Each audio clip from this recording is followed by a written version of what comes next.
હું દેવ પગલે અદૈત બાબા ગૌશાળામાં સાથે છું. ગોરી રે ગવલડી મારા ગામડાને ગમતી, ગોરી રે ગવલડી મારા ગામડાને ગમતી, ગામડાને ગમતી મારા આહેડાને ગમતી, ગામડાને ગમતી 18 વર્ણને ગમતી, ગોરી રે ગવલડી મારા ભાઈઓને રે ગમતી, ગોરી રે ગવલડી મારા આહેડાને ગમતી, આહેડાને ગમતી કાળા કાનુડાને નામતી,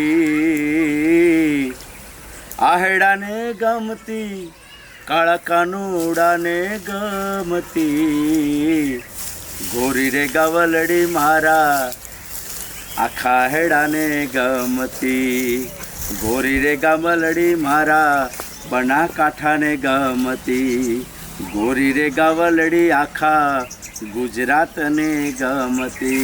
નમસ્કાર દોસ્તો, હું છું દેવ પગલે ને અત્યારે હું આવ્યો છું અમારી દૈત બાપા ગૌશાળામાં, જ્યાં આશેડા ગામમાં આવેલી છે અને ત્યાંની મુલાકાત છું.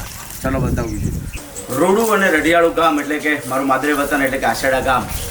અને આશેડા ગામમાં તમામ ગ્રામજનો સેવાભાવી તો ખરા, સાથે પ્રેમાળ પણ. આ ગામમાં નીલકંઠ મહાદેવ, ગોગા મહારાજ, રામદેવપીર મહારાજ, અંબાજીમાં અને દૈત બાપજીના પાદરે દેવના પરચા પરંપાર છે. અને આ ગામમાં તમામ ગ્રામજનો સેવા પાવે છે. ત્યારે ગ્રામજનોએ ભેગા થઈને અમારા દૈત બાપા ગૌશાળામાં ભવ્યથી ભવ્ય ગૌશાળા બનાવવાનો વિચાર કર્યો અને ત્યારથી ગૌશાળાની સ્થાપના થઈ.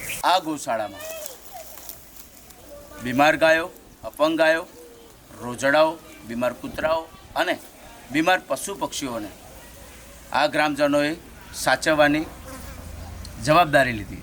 તે દિવસથી જ મારું આશેડા ગામ ધન્ય થઈ ગયું. હું દેવ પગલે અદૈત બાબા ગૌશાળામાં સાથે છું.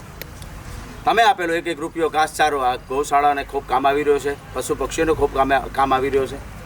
તો બધાને બે હાથ જોડીને નમ્ર અપીલ છે કે આપ ઉદાર ભાવે એક રૂપિયાની મદદ કરો, કેમ કે અહીંયા પશુ પક્ષી જે બીમાર ગાયો છે, બીમાર રોજડાઓ છે, બીમાર કૂતરાઓ છે, બધાને કામ આવશે. તો એકવાર અમારા આશેડા ગામની દૈત બાબા ગૌશાળામાં આપ મુલાકાત કરો અને મુલાકાત પછી ખબર પડશે કે સાચો રૂપિયો, સાચું દાન, સાચી સેવાનો જે બી ઘાસચારો હોય કે કોઈ પણ ક્યાં સાચો રૂપિયો વાપરો એ તમને સાચી જાણ થશે.